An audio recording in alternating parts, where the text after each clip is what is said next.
जो लोग भी बीपीएससी का प्रीलिम्स एग्ज़ाम 30 सितंबर को जो कि परसों होने वाला है वो दे रहे हैं, उसके लिए मेरे तरफ से बहुत बहुत शुभकामनाएं। और इस छोटे से वीडियो में मैं कोशिश करूंगा कि किस तरीके से एलिमिनेशन स्ट्रेटजीज़ को लगा करके हम कम से कम 20 से 25 मार्क्स हम बढ़ा पाएँ। तो ये मेरे बारे में छोटी सी जानकारी है कि मैंने AIR 80 प्राप्त किया था यूपीएससी का IFS एग्ज़ाम में, और साथ में ही रैंक 249 आया था 66 बीपीएससी में। तो चलिए बिना समय गंवाए हुए और नीचे में ये मेरा मार्कशीट आप देख सकते हैं प्रीलिम्स में और ये मेरा मेंस में। तो चलिए सीधे क्वेश्चन पर आते हैं। तो जो सबसे पहला जो मेरा ट्रिक है जो रहता है कि जिस ऑप्शन में सबसे ज़्यादा इम्पॉर्टेंट डिग्नेटरीज रहता है जनरली वही आंसर रहता है। तो यहाँ पर पूछ रहा है कि AS आनंद कौन थे लेट 1990s में। तो यहाँ पर जो चीफ जस्टिस ऑफ इंडिया है ये इम्पॉर्टेंट डिग्नेटरी है एज़ कम्पेयर टू कैग से या फिर CVC से या फिर अटॉर्नी जनरल से। अगर आपको ऑर्डर ऑफ प्रेसिडेंस याद है तो वहाँ से आप ये इसको डिकोड कर सकते हैं। तो इस तरीके से आंसर इसका CGI हो जाएगा अगर हमें नहीं मालूम है तो। ये सारी स्ट्रैटेजीज़ उसी के लिए लगाई जा रही हैं कि अगर हमारे पास आंसर नहीं है तो किस तरीके से बाकी ऑप्शंस को एलिमिनेट करें और सही आंसर तक पहुंच पाएँ। अगला क्वेश्चन है कि how many number demands for grants are put before the parliament as a part of the annual budget, article 113 के अंदर में।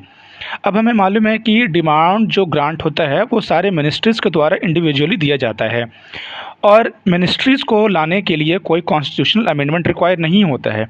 तो आर्टिकल 113 में अगर ये नंबर ऑफ़ डिमांड्स दिया रहता, इसका मतलब कहीं ना कहीं कि कॉन्स्टिट्यूशन में नंबर ऑफ़ मिनिस्ट्रीज़ भी दिया हुआ है। बट हम जानते हैं कि हाल फिलहाल में कोऑपरेटिव मिनिस्ट्री जो बनी है उसके लिए कोई कॉन्स्टिट्यूशनल अमेंडमेंट रिक्वायर नहीं हुआ है। इसका मतलब कि आर्टिकल में डिमांड का कोई जिक्र नहीं रहेगा, ये बिल्कुल श्योर बात है यहाँ से। तो इसका मतलब है कि यहाँ पर कोई भी नंबर नहीं होगा, इसके लिए आंसर यहाँ पर ई हो जाएगा। अगला क्वेश्चन है with reference to the bare necessity index BNI। पहला है स्टेटमेंट कि the economic survey has come up with the bare necessity index at rural and the urban levels. ये स्टेटमेंट देखिए बिल्कुल जेनेरिक है, बिल्कुल कॉमन सा स्टेटमेंट है। इसने यहाँ तक ये भी स्पेसिफाई नहीं किया है कि कौन सा इकोनॉमिक सर्वे 2020 का, 21 का, 19 का, 18 का, कब का। तो ये कभी ना कभी तो हुआ ही हुआ ना। और जब भी एक रूल होता है MCQ में कि अगर कोई स्टेटमेंट बिल्कुल जेनेरिक स्ट्रक्चर में लिखा गया है तो मोस्ट लाइकली वो सही होता है। तो अगर हमारे पास 1 सही हो गया, इसका मतलब कि मैं B को और D को काट दूंगा। इसका मतलब कि या तो 3 आंसर सही है या तो 4 आंसर सही है। अब यहाँ पर BNI कह रहा है कि बेस्ड ऑन 26 इंडिकेटर्स, और ये कह रहा है BNI कंसिस्ट ऑफ 6 डायमेंशन। ये 2 डायमेंशन हमारे पास है। अब आप हल्का सा देखिए कि BNI कहीं ना कहीं सस्टेनेबल डेवलपमेंट गोल्स के जैसा लग रहा है। तो सस्टेनेबल डेवलपमेंट गोल्स में जो 17 गोल्स हैं और 169 इंडिकेटर्स हैं, तो ये 26 नंबर कहीं ना कहीं 17 के करीब है, जबकि 6 जो नंबर है बहुत ही कम है इस मुकाबले में। इसलिए इसको मैं 3 को मैं ज़्यादा सही मानते हुए मैं A को टिक करूँगा, और that is Indeed the right answer. अगला क्वेश्चन चलते हैं। तो अगला क्वेश्चन में क्या है कि not a part of the 11th schedule of the constitution. तो 11th शेड्यूल हमें मालूम है कि ये पंचायती राज को लेकर एसोसिएटेड है, जिसमें कि कौन कौन सा फंक्शन डिवॉल्व करने हैं उसके बारे में और क्या क्या डेवलप करने हैं उसके बारे में वो दिया हुआ है। तो आप देखेंगे कि गाँव के हिसाब से कौन कौन सा ऑप्शन फिट बैठ रहा है। लाइब्रेरीज़ फिट होना चाहिए कि हाँ भाई पढ़ाई लिखाई को प्रमोट करेंगे। फ्यूल एंड फॉडर प्रमोट करेंगे, हाँ भाई क्योंकि गाँव में लाइफ स्टॉक वगैरह रहेंगे। रूरल स्पोर्ट्स को कहीं ऐसे प्रमोट करने का और and that too in the constitution, ये थोड़ा एक रेयर चीज़ देखा जाएगा। टेक्निकल ट्रेनिंग को हम प्रमोट करेंगे क्योंकि कैपेसिटी बिल्डिंग वगैरह करते हैं पंचायती राज में। तो सबसे जो अलग सा जो ऑप्शन जो लग रहा है मुझे, ये यहाँ पर C ही है, और इसी कारण इसको मैं गलत आंसर मान करके ये नहीं होगा, मतलब कि C यहाँ पर आंसर हो जाएगा, मतलब C नहीं आएगा 11th शेड्यूल में। अगला है क्वेश्चन नंबर 9। तो अगला क्वेश्चन नंबर 9 में क्या है कि कह रहा है कि इनमें से कौन members of a state legislative council are not chosen by which of the following categories of persons. अब कह रहा है ये कैटेगरी ऑफ पर्सन्स कौन होते हैं ये। तो हम यहाँ पर देखेंगे जस्ट अ सेकेंड कि कैटेगरीज ऑफ पर्सन्स, तो member of local bodies at panchayat, ये कैटेगरी ऑफ पर्सन्स हैं, ये बिल्कुल प्रॉपर डेफिनेशन में है कि जो चुना कर गया है, एमएलए है, एमपी, जो भी है लोकल बॉडीज़ का वो चुना कर गया है, वो कैटेगरी ऑफ पर्सन्स हैं। टीचर्स भी एक कैटेगरी ऑफ पर्सन्स होंगे, क्योंकि भाई जिसने बीएड किया है, जो सरकारी टीचर है, डिफाइंड है प्रॉपर। ग्रेजुएट तो डिफाइंड है कि भाई आपने बीएससी करा है, बीटेक किया है, सारी चीज़ें। लेकिन इंडस्ट्रियलिस्ट कोई एक डिफाइंड वर्ड नहीं है। इंडस्ट्रियलिस्ट डिफाइंड वर्ड नहीं है। इसका मतलब क्या होगा कि क्योंकि अगर मैं कह दूंगा कि भाई मेरे पास 100 रुपये, मैं खुद को अगर इंडस्ट्रियलिस्ट घोषित कर दूंगा, तो मैं क्या वोट देने के लिए काबिल थोड़े ना हो जाऊंगा यार। इस कारण ये डी आंसर यहाँ पर होगा, क्योंकि डी कोई डिफाइंड ग्रुप ऑफ या कैटेगरी ऑफ पर्सन्स नहीं होता है। इसके लिए यहाँ पर आंसर डी हो जाएगा। अगला है value for human development of Bihar in 2019 was. अब हमें जीएस हमने थोड़ा सा पढ़ रखा है, तो हमें मालूम है कि जो 0.6 वाला जो डेटा है ना, अराउंड 0.6, ये इंडिया का डेटा होता है। अब इंडिया के एवरेज से कहीं ना कहीं बिहार हमेशा पीछे ही रहता है, क्योंकि हम जानते हैं कि पर कैपिटा इनकम में बिहार का 1/3 होता है, ठीक है, और 1/3 होगा बिहार का। अब देखिए, अब हमें बच गया कि सी चुने कि डी चुने। अब जो 0.596 है, ये कहीं ना कहीं बिल्कुल 0.6 के करीब वाला डेटा है, ठीक है। इस कारण मैं डी को ऑप्शन सेफली मानूंगा और मैं आंसर डी निकल के आगे बढ़ जाऊंगा।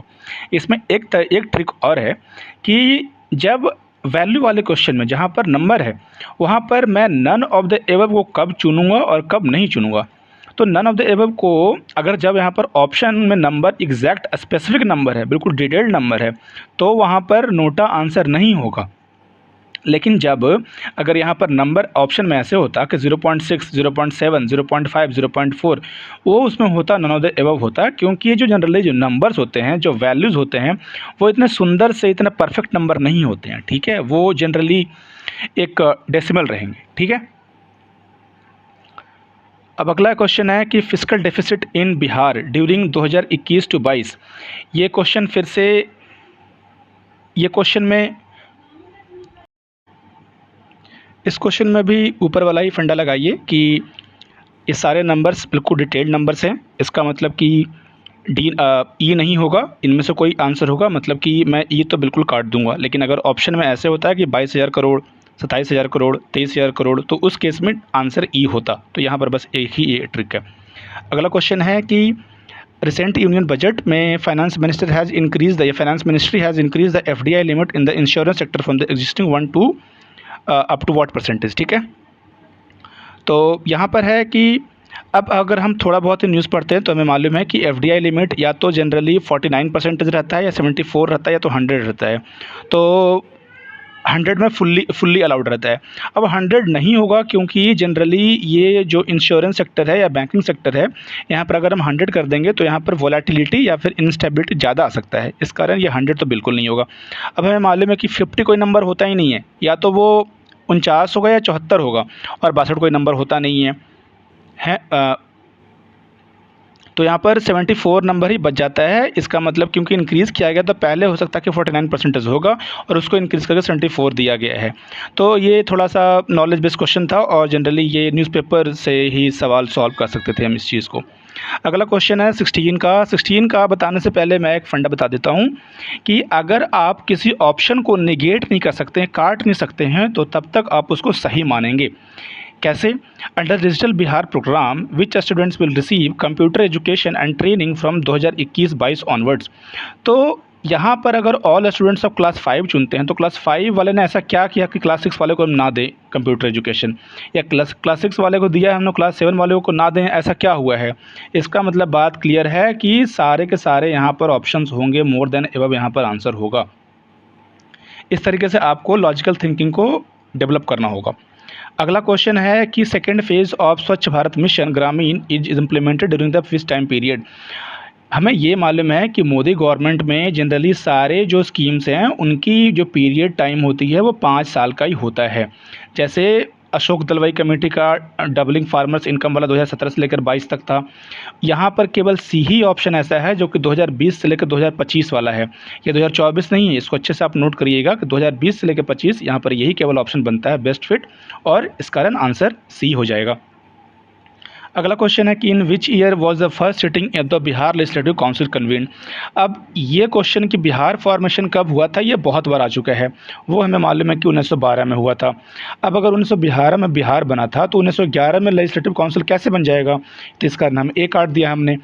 1919 में भी नहीं होना चाहिए, क्योंकि बिहार 12 में बना है तो 7 साल क्या वो खाली बैठे कहाँ बैठेंगे, कहीं ना कहीं तो बैठेंगे ना वो। इस कारण 7 साल तक तो कोई लेट नहीं करेगा। अब 13 या 14 वाले में से कोई एक ऑप्शन होना चाहिए। तो इसका मतलब ये है कि हम 20% प्रोबेबिलिटी से हम 50% प्रोबेबिलिटी तक आ चुके हैं, और यहाँ पर सही आंसर जो है वो 1913 है।